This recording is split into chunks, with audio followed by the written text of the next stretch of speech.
China के president Xi Jinping जो आजकल सऊदी अरब के दौरे पर हैं, उसकी बहुत सी चर्चा पूरे इंटरनेशनल मीडिया पर हो रही है और वक्त के साथ साथ इसको मीडिया बहुत तेज़ी से रिपोर्ट कर रहा है और इसके ऊपर दुनिया की नज़रें गड़ी हुई हैं। तो पहली बात तो ये है कि जो चाइना है वो दुनिया की बिजनेस इकोनॉमी है, दुनिया का नंबर 1 जो है एक्सपोर्टर है और दुनिया की सबसे लार्जेस्ट इकोनॉमी है चाइना के पास। तो चाइना जो है अपनी इकोनॉमी को बढ़ाने के लिए मुख्तलिफ मुल्कों के साथ मुआहदे करता है, जैसे उसने पाकिस्तान के साथ सीपैक मुआहदा शामिल किया, ईरान के साथ चाबहार। इसी तरह अब वो सऊदी अरब के साथ भी बिलियंस ऑफ डॉलर्स के मंसूबे जो है शुरू करने जा रहा है। अब चाइना की कोशिश ये है कि उस डील्स को भी बेहतर किया जाए ताकि आने वाली दौर के अंदर जो चाइना इस पूरे खित्ते के अंदर अपनी इन्वेस्टमेंट कर रहा है, अपनी सी पोर्ट्स बना रहा है, यहाँ पर इंडस्ट्रियलाइजेशन कर रहा है, तो उसके अंदर ऑयल की भी उसको बहुत ज़्यादा कंजम्पशन होगी। तो उसने जो है ईरान के साथ और सऊदी अरब के साथ एक पीस डील करवाने की भी कोशिश की है, क्योंकि ये दोनों ममालिक चाइना की तरक्की में बहुत अहम किरदार अदा करेंगे।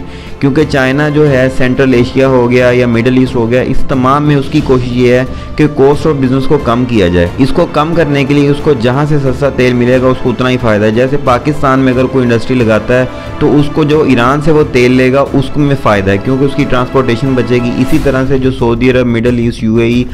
ओमान, कतर में अगर वो कोई इंडस्ट्री लगाता है या अपना प्रोजेक्ट लगाता है तो वो वहीं से ऑयल परचेज करके जब वो वहाँ डिस्ट्रीब्यूट करेगा तो उसको बहुत ज़्यादा वहाँ से फ़ायदा होगा। तो उसकी एक जियो बिज़नेस जो है स्ट्रेटजी वो बहुत ज़्यादा अहमियत की हामिल होती जा रही है और आने वाले वक्तों के अंदर उसने जो ऑयल मार्केट है उसको कैप्चर किया हुआ है। अब हालात ये हो गए हैं कि जो ओपेक है उसके ऊपर भी बहुत ज़्यादा असरअंदाज हो गया है चाइना और अपनी तमाम पॉलिसीज़ को आहिस्ता आहिस्ता इम्प्लीमेंट कर रहा है कि तेल की प्रोडक्शन बढ़ाई जाए, क्योंकि जो इंटरनेशनल मार्केट के अंदर बहुत ज़्यादा इन्फ्लेशन का सामना है और जो प्रोडक्शन इंडस्ट्री वो बहुत ज़्यादा मुतासर हो चुकी है, जिसका नतीजा ये आपने देखा होगा कि ऑयल की प्राइसिंग बहुत नीचे आ रही है। तो इस हवाले से ये दौरा बहुत अहम था और दूसरा वो टेक्नोलॉजी ट्रांसफ़र के अंदर भी सऊदी अरब को बहुत ज़्यादा हेल्पफुल साबित होगा, क्योंकि सऊदी अरब जो है अंडर डेवलप कंट्रीज़ है और उसके अंदर कंस्ट्रक्शन प्रोजेक्ट्स हैं, बाकी जो नए नए सिटीज़ बना रहा है। तो चाइना उसके अंदर जो है टेक्नोलॉजी ट्रांसफ़र के ऊपर भी सऊदी अरब के साथ उसने एग्रीमेंट साइन किए हैं। एक अंदाजे के मुताबिक $30 बिलियन के जो प्रोजेक्ट हैं बायलैटरल तौर पर चाइना ने और सऊदी अरब ने साइन किए हैं। इसके अंदर टेक्नोलॉजी है, 5G technology, high rise building,